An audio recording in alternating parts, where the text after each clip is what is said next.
कि हमने एचटेट 2022 का क्वेश्चन पेपर सॉल्व करना स्टार्ट किया था, केमिस्ट्री के क्वेश्चंस हमने स्टार्ट किए थे। आज हम उसी पार्ट को आगे बढ़ा रहे हैं। फर्दर जो क्वेश्चंस बचे हैं उनका सॉल्यूशन देखते हैं आज हम। तो स्टार्ट करते हैं without any wastage of time. Question number 101 क्या कहता है? The self condensation of aromatic aldehyde with no alpha hydrogen in the presence of cyanide ion as a catalyst to alpha hydroxyketone is called। Self condensation कराना है और option क्या है? सारे के सारे नेम रिएक्शन है, कोई ऑप्शन नहीं है। कुछ एक जो फेमस नेम रिएक्शंस है उनको हमें क्रैम करना ही पड़ेगा, जिनके बिना हमारा काम नहीं चल सकता। स्पेशली जो किसी भी क्वेश्चन में, प्रीवियस ईयर क्वेश्चन में एज ए ऑप्शन इन्वॉल्व हो जाए या किसी तरह डायरेक्ट पूछ ली जाए, वो रिएक्शन तो हमें याद करनी ही पड़ेंगी। क्वेश्चन की तरफ बढ़ते हैं। क्या कह रहा है ये? साइनाइड आयन मतलब एक तरीके से KCN के साथ रिएक्शन करानी है और सबस्ट्रेट ऐसा है जिसके पास की अल्फा हाइड्रोजन प्रेजेंट नहीं होने चाहिए एरोमेटिक एल्डिहाइड के साथ। तो ये हमारा होता है बेंजोइन कंडेंसेशन। बेंजोइन कंडेंसेशन में क्या होता है? हमने लिया एरोमेटिक एल्डिहाइड, एल्डिहाइड ग्रुप मतलब RCOH, राइट। एल्डिहाइड एरोमेटिक लेना है मतलब इसके पास क्या होगा? बेंजीन रिंग प्रेजेंट होगी। यहाँ पे देखो, बेंजीन रिंग मतलब एक कार्बन के 3 बॉन्ड बने होते हैं ऑलरेडी, ये 1 ये 2 और एक साइड पे डबल बॉन्ड और एक बॉन्ड यहाँ कनेक्टेड। फंक्शनल ग्रुप से नेक्स्ट पोजीशन हमारी अल्फा पोजीशन होती है। अल्फा पोजीशन पर कोई भी हाइड्रोजन प्रेजेंट नहीं है, यही हमारे क्वेश्चन ने बोला था, नो अल्फा हाइड्रोजन। जब इसकी रिएक्शन हम कराते हैं KCN के साथ तो क्या होता है? एल्डिहाइड के ही 2 मॉलिक्यूल KCN की प्रेजेंस में सेल्फ कंडेंसेशन कर लेते हैं और ये बनाते हैं alpha hydroxy ketone. Functional group से next carbon alpha, alpha position पे हाइड्रोक्सी ग्रुप और ये क्या है? Ketonic group, right. ज़्यादा से ज़्यादा डेप्थ में हम इसका मैकेनिज्म जान सकते हैं। मैकेनिज्म क्या होता है? को एक मॉलिक्यूल एल्डिहाइड का C≡OH रिएक्ट करता है KCN के साथ। KCN को हम तोड़ सकते हैं K पॉजिटिव CN नेगेटिव में। इसी तरीके से जो हमारा ऑक्सीजन है, इलेक्ट्रोनेगेटिव ग्रुप है, इलेक्ट्रॉन डेंसिटी को अपनी तरफ विड्रॉ करेगा। तो CN नेगेटिव हमारा इस कार्बोनिल कार्बन पे पॉजिटिव चार्ज जनरेट होगा, ऑक्सीजन पे पार्शियली नेगेटिव, तो हमारा साइनाइड आयन अपनी इलेक्ट्रॉन डेंसिटी यहाँ पे अटैक करेगा। अटैक करेगा तो हमारा यहाँ पे क्या बनेगा? ये ऑक्सीजन के ऊपर आएगा नेगेटिव चार्ज, यहाँ पे हमारा साइनाइड आयन और ये हाइड्रोजन, राइट। अब यहाँ से क्या होगा? हाइड्रोजन का रीअरेंजमेंट होगा। रीअरेंजमेंट होके hydrogen as a positive charge यहाँ पे चला जाएगा और कार्बन पे अगेन नेगेटिव चार्ज जनरेट कर देगा। सेकेंड स्टेप है ये रिएक्शन का। COH, यहाँ पे हमारा साइनाइड आयन और ये कार्बन के ऊपर क्या आ जाएगा?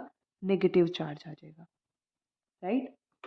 नेक्स्ट स्टेप में हमारा जो ये एक मॉलिक्यूल बचा है, यहाँ पे नेक्स्ट एल्डिहाइडिक मॉलिक्यूल हमारा बाइफ्रिकेट होगा। ऐसे ही ऑक्सीजन अपने पास इलेक्ट्रॉन डेंसिटी ले लेगा, ऑक्सीजन के ऊपर नेगेटिव चार्ज, कार्बन के ऊपर पॉजिटिव चार्ज, ये नेगेटिव इस पॉजिटिव पे अटैक करेगा अपनी इलेक्ट्रॉन डेंसिटी से, अटैक करेगा। देन यहाँ पे हमारा ऑक्सीजन के ऊपर नेगेटिव चार्ज जनरेट हो गया, इस कार्बन के साथ ये हाइड्रोजन था ही पहले से और ये कार्बन यहाँ पे कनेक्ट हो जाएगा OH, यहाँ पे साइनाइड आयन और ये हमारी benzene ring, right. Next step में ऑक्सीजन अपने इलेक्ट्रॉन, अब चार्ज स्पीसीज तो अनस्टेबल होते हैं ना, यहाँ पे हमें लिविंग ग्रुप भी दिख रहा है, बेटर लिविंग ग्रुप है साइनाइड। ऑक्सीजन अपने इलेक्ट्रॉन वापस भेज देगा और यहाँ से साइनाइड आयन बाहर हो जाएगा। तो हमारा फाइनल प्रोडक्ट जो बनेगा, यहाँ पे डबल बॉन्ड क्रिएट हो जाएगा और यहाँ पे ये अल्फा पोजीशन पे हाइड्रोक्साइल ग्रुप और साइनाइड बाहर निकल जाएगा। कैटलिस्ट है ना ये, catalyst, cyanide ion as a catalyst. तो कैटलिस्ट की प्रॉपर्टी क्या होती है? रिएक्शन में कंज्यूम हुए बिना रिएक्शन को आगे प्रोसीड करवा देना। ओके, सो इस क्वेश्चन का हमारा आंसर क्या है? बेंजोइन कंडेंसेशन, मतलब option number third. Next question discuss करते हैं। क्वेश्चन नंबर 102 क्या कहता है? Which of the following alcohol vapour passed over heated heavily metal catalyst copper doesn't give aldehyde और कीटोन। मतलब कॉपर सरफेस पे अगर हम हीट करवाते हैं तो ऐसी कौन सी अल्कोहल है जो हमें एल्डिहाइड या फिर कीटोन नहीं देंगे? देखते हैं क्वेश्चन नंबर 102। कॉपर सरफेस पे अगर हम प्राइमरी अल्कोहल को हीट करते हैं तो वो हमें देती है एल्डिहाइड। इसी तरीके से अगर सेकेंडरी अल्कोहल है, सेकेंडरी अल्कोहल को अगर हम कॉपर सरफेस पे हीट करते हैं तो वो हमें देती है कीटोन। कैसे? प्राइमरी अल्कोहल मतलब जिस कार्बन के साथ हमारा फंक्शनल ग्रुप अटैच है वो फर्दर सिर्फ एक ही कार्बन से अटैच हो, उसको हम बोलते हैं प्राइमरी अल्कोहल। प्राइमरी अल्कोहल को जब कॉपर सरफेस पे हम हीट करवाते हैं तो ये हमें देगी एल्डिहाइड, सिंपल ऑक्सीडेशन हो जाता है। ऐसे ही सेकेंडरी अल्कोहल का, सेकेंडरी अल्कोहल मतलब हमारा कार्बन जो है वो अटैच होगा फर्दर दो कार्बन से। जैसे ये अल्कोहलिक ग्रुप इस कार्बन से अटैच है, ये फर्दर दो कार्बन से अटैच है, तो ये हमारा सेकेंडरी अल्कोहल। सेकेंडरी अल्कोहल को हम कॉपर सरफेस पे हीट करवाते हैं तो इसका भी क्या होता है? ऑक्सीडेशन होता है और यहाँ हमें मिलता है कीटोन। बट जब हम टर्शरी अल्कोहल को कॉपर सरफेस पे हीट करवाते हैं तो क्या होता है? देखते हैं। टर्शरी अल्कोहल मतलब जिसके पास हो तीन कार्बन, ऐसे अल्कोहलिक ग्रुप जिस कार्बन से अटैच है वो तीन कार्बन से अटैच है। तो ये कॉपर की प्रेजेंस में जब हम इसको हीट करते हैं तो यहाँ पे देखो, अगर हम इसका ऑक्सीडेशन करवा भी देते हैं तो क्या होगा? CH3 CH3, यहाँ पे डबल बॉन्ड। क्या कार्बन 5 बॉन्ड बना सकता है? ये देखो 1 2 3 4 और 5, 5 बॉन्ड बन गए। 5 बॉन्ड कार्बन के पॉसिबल ही नहीं है तो ये प्रोडक्ट तो नहीं बनेगा हमारा। तो यहाँ पे क्या होता है? यहाँ पे वाटर का एलिमिनेशन होता है। यहाँ से ये OH ग्रुप जाएगा और किसी भी एक अल्फा कार्बन जो कार्बन इससे अटैच है उधर से अल्फा मिथाइल ग्रुप से कोई भी एक हाइड्रोजन, चाहे इधर से निकाल दो चाहे इधर से निकाल दो, क्या बनेगा हमारा? CH3 C double bond CH2 और ये CH3, ये होगा हमारा फाइनल प्रोडक्ट टर्शरी से। तो अब देखते हैं क्वेश्चन में। ऑप्शन देखो, ये हमारा प्राइमरी अल्कोहल, ये किसने क्या बोला है? डजंट गिव एल्डिहाइड और कीटोन। प्राइमरी अल्कोहल तो हमें एल्डिहाइड दे देगा। फिर ये क्या है? कार्बन के साथ तीन कार्बन अटैच, टर्शरी अल्कोहल ये नहीं देगा। राइट? करेक्ट आंसर क्या है हमारा? Option number second. Next move करें थर्ड पे। ये देखो, एक हाइड्रोजन अटैच है और दो मिथाइल ग्रुप, मतलब ये सेकेंडरी है, सेकेंडरी हमें कीटोन दे देता है। और ये क्या है? ये प्राइमरी अल्कोहल है, तो प्राइमरी अल्कोहल भी हमें एल्डिहाइड दे देगा। तो आंसर क्या है हमारा? Option number 2। मूव करते हैं नेक्स्ट क्वेश्चन पे। क्वेश्चन नंबर 103 क्या कहता है? What is the pH of the solution obtained by mixing 50 ml of 0.2 molar HCl and 50 ml of 0.1 molar NaOH। ठीक है, सबसे पहले pH की फुल फॉर्म क्या होती है? पोटेंज हाइड्रोजन। ठीक है, फिर हम बात करें M। ये M दो टाइप के होते हैं, एक तो हम लिखते हैं कैपिटल M, एक लिखते हैं स्मॉल m। कैपिटल M का मतलब होता है हमारा मोलैरिटी और स्मॉल m का मतलब होता है मोलैलिटी। राइट? क्वेश्चन की तरफ मूव करते हैं।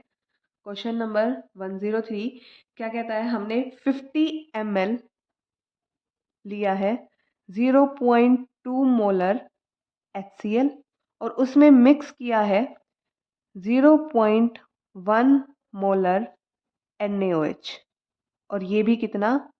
50 ml ही। दोनों को हमने मिक्स किया है और फिर इसकी जो pH आएगी वो पूछी है इसने। ठीक है, 50 ml ये, 50 ml ये, लेकिन मोलैरिटी दोनों की डिफरेंट है।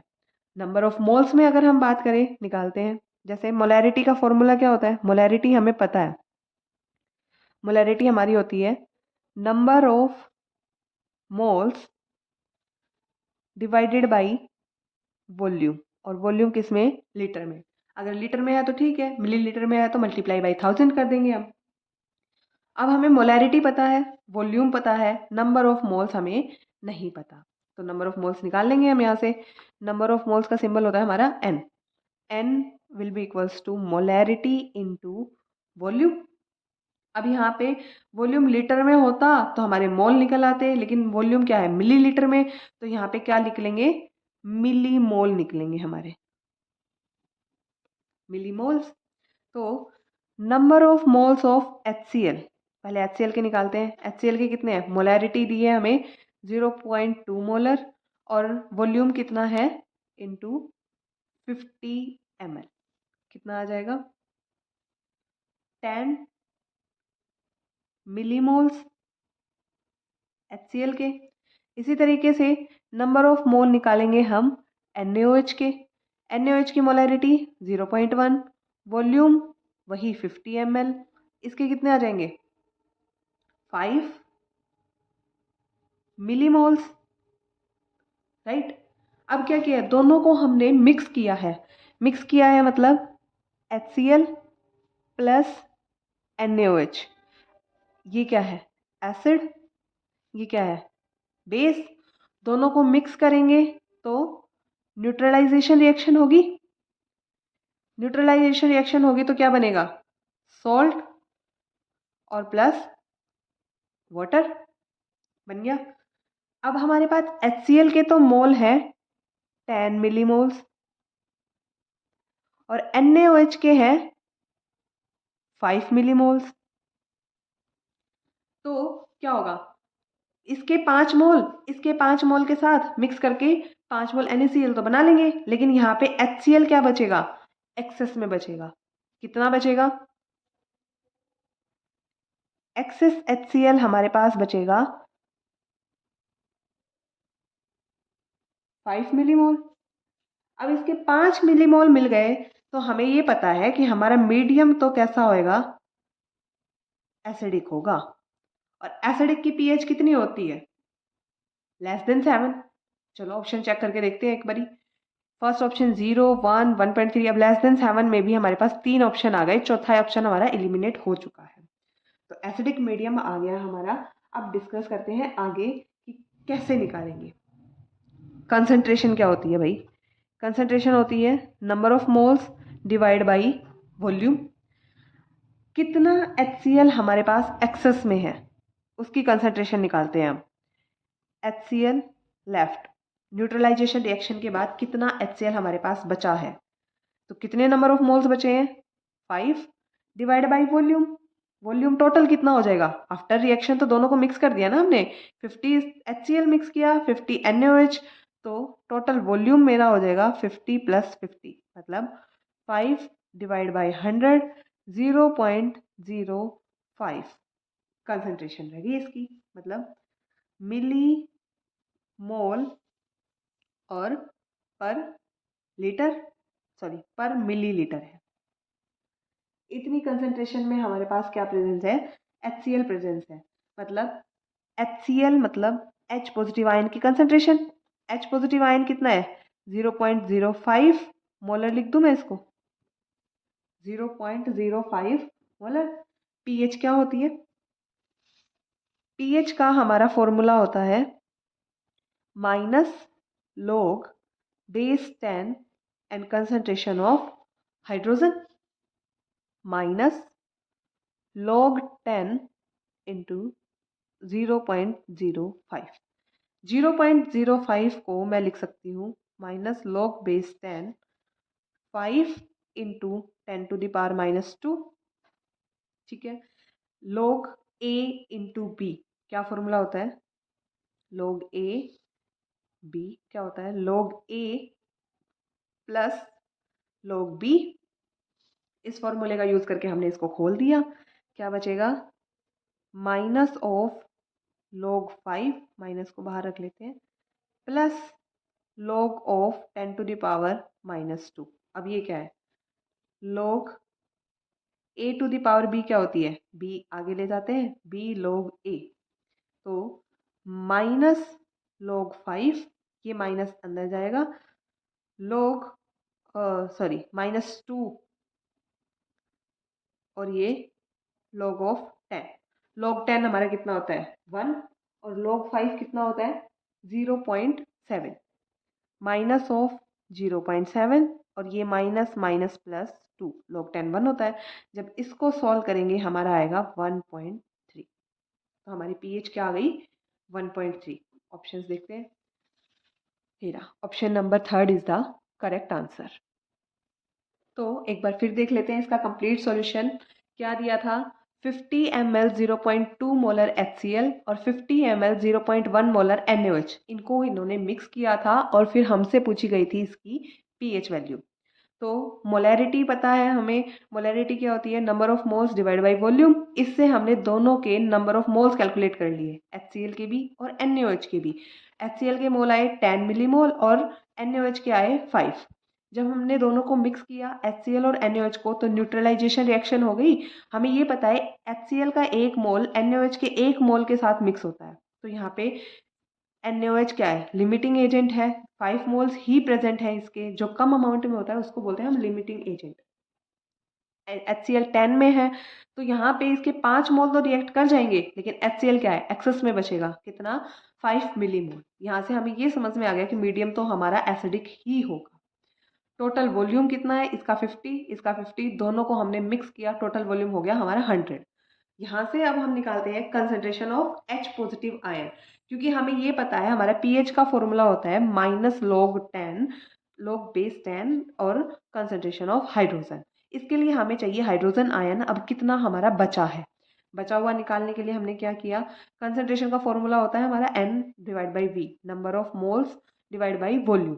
HCl के कितने मोल बचे हैं 5 मोल और टोटल वॉल्यूम कितना मिक्स हुआ था 50 HCl का और 50 ml ही NaOH का 100। तो यहाँ से हमारे कितने मोल एक्स्ट्रा है आ गया 0.05 मोल। यहाँ पे हमने हाइड्रोजन आयन की कंसंट्रेशन निकाल ली 0.05 मोल और फिर हमने पीएच के फॉर्मूले में पुट किया और उसको लॉग की प्रॉपर्टी लगा के हमने सॉल्व कर लिया और हमारा फाइनल आंसर आ गया। थोड़ा सा ध्यान देने का क्वेश्चन है, ज़्यादा हार्ड एंड फास्ट कुछ भी नहीं है। हाँ इस कॉन्सेप्ट से क्वेश्चन आते ज़रूर हैं। आगे मूव करते हैं। Question number 104। 104 क्या कहता है, glucose on prolonged heating with HI foam. Glucose glucose को हमें रिएक्ट कराना है हाइड्रोजन आयोडाइड के साथ और क्या बनेगा ये देखना है।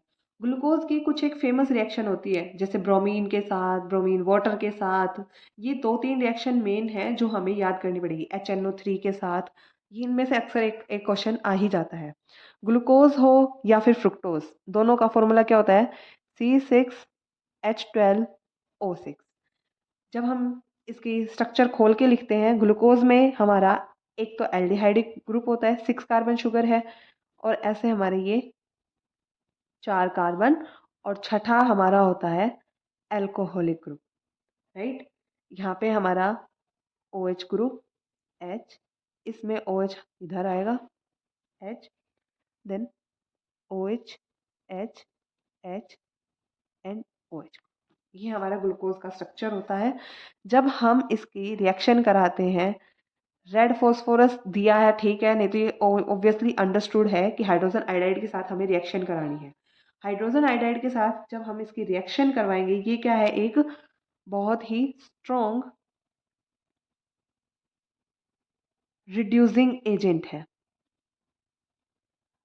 स्ट्रॉन्ग रिड्यूसिंग एजेंट है, इसका क्या कराएगा रिडक्शन कराएगा और ऐसा रिडक्शन कराएगा कि ये 1 2 3 4 5 6 कार्बन की हमें स्ट्रेट चेन मिल जाएगी।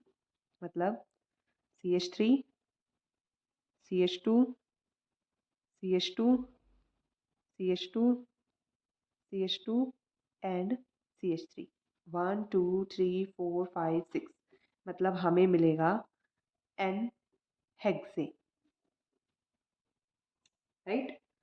So option number 3 is the correct answer. Okay, अब ये ग्लूकोज की स्ट्रक्चर कैसे याद करनी है, ऐसे और भी शुगर आ सकती है, 5 मेंबर शुगर आ सकती हैं, 6 मेंबर शुगर्स आ सकती है। इसके लिए हम फर्दर एक और वीडियो बनाएंगे, आपको शॉर्टकट ट्रिक बताएंगे। ओके, मूव करते हैं नेक्स्ट क्वेश्चन पे। क्वेश्चन नंबर 105 क्या कहता है, when 3-phenyl propene react with HBr in the presence of peroxide. The product obtained is। ठीक है, देखो question number 105। 3-phenyl propene, propene मतलब 3 कार्बन प्रेजेंट होंगे। 3-phenyl, थर्ड पे हमारी फिनाइल रिंग। 3-phenyl propene मतलब यहाँ पे डबल बॉन्ड CH2। अब बाकी की वैलेंसी हम पूरी कर देंगे। यहाँ पे एक हाइड्रोजन होगा और यहाँ पे 2 हाइड्रोजन, राइट। ये क्या है हमारा 1 2 3, 3-phenyl प्रोप और ये इन मतलब डबल बॉन्ड। ठीक है, जब हम इसकी रिएक्शन कराते हैं HBr के साथ in the presence of peroxide. एक क्वेश्चन हम पहले कर चुके हैं ना ऐसा, मार्कोनिकोव एडिशन कराया था हमने, उसमें हाइड्रेशन करवाई थी। ये क्या है, यहाँ पे पेरोक्साइड दिया है। पेरोक्साइड मतलब यहाँ पे लगेगा एंटी मार्कोनिकोव।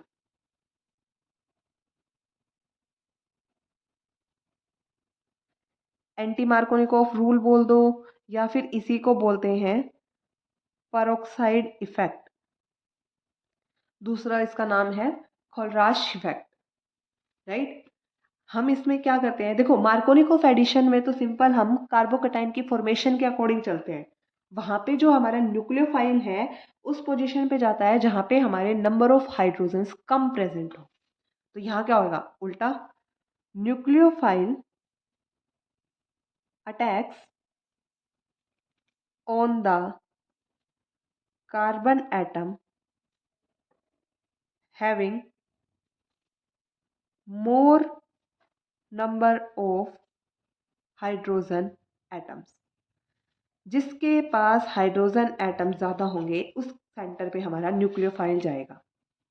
अब देखो डबल बॉन्ड के अराउंड यहाँ पे हमारे हाइड्रोजन ज्यादा है, यहाँ पे हाइड्रोजन कम है, तो न्यूक्लियोफाइल हमारा कहाँ अटैक करेगा, CH2C डबल बॉन्ड CH, यहाँ पे CH2 और फिनाइल रिंग HBr। यहाँ पे हम हाइड्रोजन को पॉजिटिव, Br को नेगेटिव दे सकते हैं। Br हमारा क्या है, न्यूक्लियोफाइल। न्यूक्लियोफाइल ऐसे कार्बन पे अटैक करेगा जहाँ पे हाइड्रोजन क्या होंगे, ज्यादा होंगे। तो मतलब हमारा Br अटैक करेगा यहाँ पे और ये बन जाएगा हमारा H2C, यहाँ पे Br और डबल बॉन्ड के साथ क्या जाएगा हमारा हाइड्रोजन CH2 और ये डबल, ये हमारा क्या होगा प्रोडक्ट। देखते हैं, नामकरण करना पड़ेगा अब इसका। यहाँ पे फर्स्ट सेकेंड थर्ड मतलब 1 ब्रोमो और ये क्या है 3-phenyl प्रोपेन। तो ये option first is the correct answer, 1 bromo 3-phenyl propane. Move करते हैं नेक्स्ट क्वेश्चन पे। Question number 106। 106 क्या कहता है, 18 gram of glucose is dissolved in 1 kg of water at what temperature will water boil at 1.013 bar, मतलब pressure दे दिया और साथ में दिया है kb ऑफ वाटर मतलब रेट कांस्टेंट ऑफ बॉइलिंग क्या दिया है 0.52 केल्विन किलोग्राम मोल इनवर्स। ठीक है, करते हैं स्टार्ट अपने क्वेश्चन को। क्वेश्चन नंबर 106, ये क्या है, कॉलिगेटिव प्रॉपर्टी का क्वेश्चन है। कॉलिगेटिव प्रॉपर्टी में भी क्या है, elevation in the boiling point. ठीक है, ग्लूकोज लिया है, ग्लूकोज फॉर्मूला C6H12O6, इसको मिक्स किया है वाटर के साथ। ग्लूकोज कितना 18 ग्राम, वाटर कितना है अपना 1 किलोग्राम, मिक्स किया और हमें दिया है केबी। केबी कितना 0.52 केल्विन किलोग्राम मोल इनवर्स। ठीक है, अब हमें ये पता है हमारा elevation in boiling point, formula क्या होता है हमारा डेल्टा टीबी। डेल्टा टीबी मतलब elevation in boiling point equal to होगा हमारा के बी वेट कॉन्स्टेंट के इनटू एम। एम यहाँ क्या है, मोलैलिटी, क्या है मोलैलिटी। मोलैलिटी मतलब m will be equals to number of moles of solute divided by mass of solvent kg में। अगर kg में है तो ठीक है, अगर ग्राम में होगा तो हम मल्टीप्लाई बाई 1000 कर देंगे। अब यहाँ तो हमें नंबर ऑफ मोल्स गिवन ही नहीं है, बस सॉल्यूट दे दिया, अमाउंट दे दिया। नंबर ऑफ मोल्स कैसे निकालेंगे हम? नंबर ऑफ मोल्स होते हैं क्या? Given mass divided by molar mass. Molar mass कैसे निकालेंगे? फॉर्मूला दिया हुआ है हमें, कार्बन 6, हाइड्रोजन 12, ऑक्सीजन 6। यहाँ से इसका मोलिकुलर मास हम कैलकुलेट करेंगे। कार्बन का कितना होता है? 12, 12 इंटू 6, हाइड्रोजन का 1, 1 इंटू 12 और ऑक्सीजन का लगा के इनको सारे को कैलकुलेट कर देंगे। आएगा कितना हमारा? गिवन मास तो है हमारा 18 ग्राम, मोलर मास हम जब कैलकुलेट कर लेंगे आएगा 180 ग्राम। जब इसको कैलकुलेट करोगे टोटल नंबर ऑफ मोल्स आ जाएंगे हमारे 0.1 मोल। नंबर ऑफ मोल आ गए। अब नंबर ऑफ मोल आ गए, मोलैरिटी और मास ऑफ द सॉल्वेंट हमें पता है, तो मोलैलिटी कैलकुलेट कर लेंगे। मोलैलिटी क्या होगी हमारी? 0.1 डिवाइडेड बाई मास कितना है? 1 kg ही है, तो मोलैलिटी हो गई हमारी 0.1 मोल पर किलोग्राम। राइट, ये क्या है? मोल है। 0.1 मोल पर किलोग्राम। यहाँ से हम डेल्टा टीबी में वैल्यू रख देते हैं। डेल्टा टीबी क्या होगा हमारा? केबी की value 0.52 kelvin kilogram mole inverse into molarity, मतलब 0.1 मोल पर किलोग्राम। मोल इनवर्स से मोल कैंसिल, किलोग्राम से किलोग्राम इनवर्स कैंसिल। यूनिट्स को अगर फिजिकल में आप साथ साथ लेके चलोगे तो आपके क्वेश्चन में गड़बड़ होने के चांसेस कम रहेंगे। देखो, अब इसको सॉल्व करोगे तो क्या आएगा? 0.052 केल्विन। अब देखो, डेल्टा टीबी क्या है? एलिवेशन बॉइलिंग पॉइंट, टेम्परेचर है। टेम्परेचर में यूनिट सिर्फ टेम्परेचर की बचनी चाहिए, और यहाँ पे हमारा वेरीफाई भी हो रहा है, टेम्परेचर है, यूनिट सिर्फ केल्विन की बच रही है, मतलब हम सही जा रहे हैं। देखते हैं अभी इसने पूछा क्या था। इसने पूछा है at what temperature will water boil. Water का बॉइलिंग पॉइंट पूछा है, एलिवेशन नहीं पूछा है इसने, सॉल्वेंट का बॉइलिंग पॉइंट पूछा है इसने। तो डेल्टा टी बी को हम खोल के क्या लिख सकते हैं? T B of solution minus T B of pure solvent. Right, solution और प्योर सॉल्वेंट। प्योर सॉल्वेंट क्या है? अब हमें पता है सॉल्वेंट तो हमारा है वाटर, और वाटर का क्या होता है? बॉइलिंग पॉइंट वाटर का होता है 100 डिग्री सेल्सियस। यहाँ पे हम यूनिट यूज कर रहे हैं केल्विन। डिग्री सेल्सियस को केल्विन में कन्वर्ट करने के लिए क्या करते हैं? 100 डिग्री सेल्सियस को अगर हम 273.15 ऐड कर दें तो ये हमारा क्या हो जाएगा? केल्विन में कन्वर्ट हो जाएगा। 373.15 केल्विन। ये क्या है? Boiling point of water. रख दो यहाँ पे। डेल्टा टी बी आ गया हमारा 0.052 केल्विन, और T B of solution minus 373.15 kelvin. अब यहाँ से हम इसको सॉल्व कर लेंगे। टी बी ऑफ सॉल्यूशन हमारा क्या आ जाएगा? इसको इस तरफ लेके आएंगे तो ऐड करेंगे 373.15 प्लस 0.052 केल्विन, ऐड कर लो 373.202 केल्विन हमारा आंसर आ जाएगा। ऑप्शन चेक करते हैं। ये रहा, option number 4 is the correct answer. एक बार फिर देख लो इस क्वेश्चन को। 18 ग्राम ग्लूकोज को हमने डिसॉल्व किया 1 किलोग्राम ऑफ वाटर में, और उसका टेम्परेचर हमें निकालना है। प्योर वाटर का कितना आएगा? केबी की वैल्यू हमें गिवन है। कुछ भी नहीं करना, सिर्फ हमें ये दिख रहा है केबी है, मतलब ये एलिवेशन इन बॉइलिंग पॉइंट का क्वेश्चन है। सिर्फ boiling elevation in boiling point के फॉर्मूले लगाने हैं हमें। लगाया, delta T B equals to K B into molarity होता है। मोलैलिटी क्या फॉर्मूला क्या होता है? Number of moles of solute divide by mass of solvent. Number of moles of solute हम निकाल लेंगे, मास हमें गिवन है, मोलर मास हम कैलकुलेट कर लेंगे, कितना आ जाएगा 0.1 मोल। तो हमने मोलैलिटी निकाल ली, मोल्स हमें मिल गए, मास हमें दिया हुआ है 1 kg, सॉल्व करके हमने मोलैलिटी निकाल ली। अब इसको हमने क्या किया, फॉर्मूले में रख दिया, केबी की वैल्यू गिवन है, मोलैलिटी हम निकाल चुके हैं, तो डेल्टा टीबी हमें मिल जाएगा, आ गया डेल्टा टीबी आ गया 0.052 केल्विन। अब प्योर सॉल्वेंट का निकालना है, ध्यान रखना, सॉरी सॉल्यूशन का हमें बॉइलिंग पॉइंट निकालना है। प्योर सॉल्वेंट हमारे पास वाटर है, वाटर का हमें पता है बॉइलिंग पॉइंट होता है 100 डिग्री सेल्सियस। हमने इसको केल्विन में कन्वर्ट कर लिया और फॉर्मूले में पुट कर दिया, और यहाँ से हमने सॉल्यूशन का बॉइलिंग पॉइंट कैलकुलेट कर लिया। इजी है, ज़्यादा कुछ नहीं है, बस थोड़ा सा बड़ा है। कोई भी इसमें कैलकुलेटर वगैरह की ज़रूरत नहीं पड़ेगी, इतनी बड़ी हमारी कोई कैलकुलेशन इसमें नहीं है। नेक्स्ट क्वेश्चन देखते हैं, question number 107। Which of the following is not a common component of photochemical smoke? Photochemical smoke को लंदन स्मोक भी कहते हैं, लंदन स्मोक।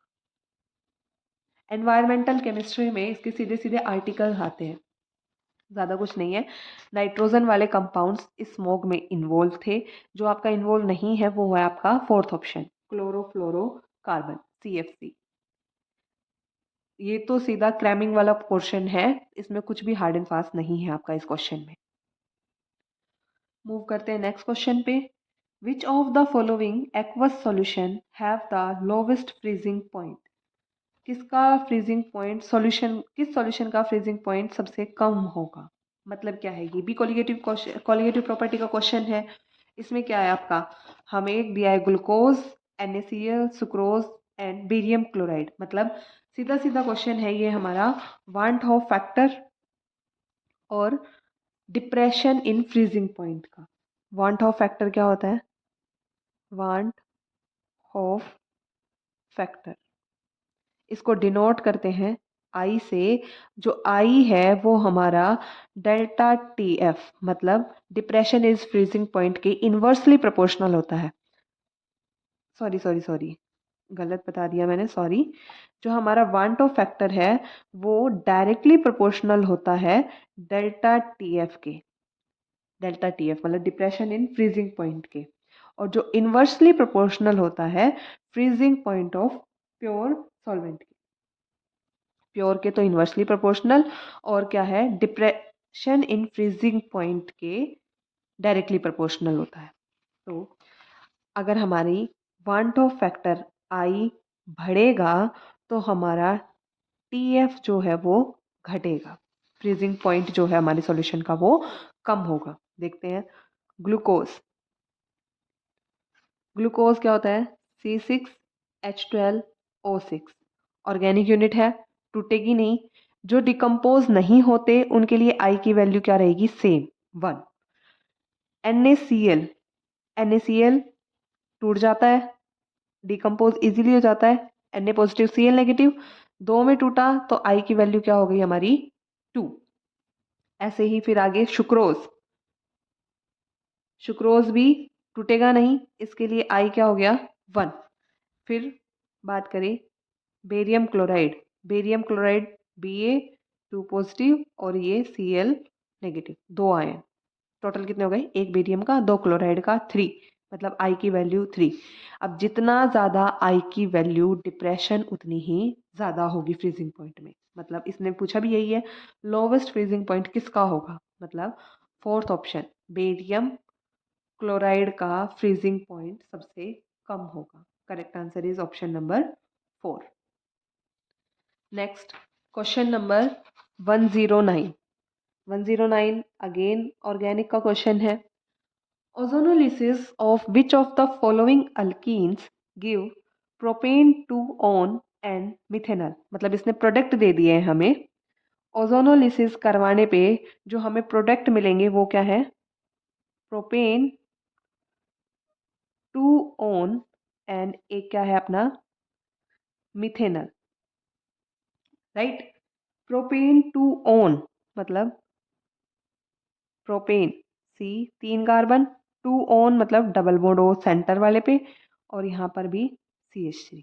एक तो क्या मिल गया ये हमें कीटोन, राइट।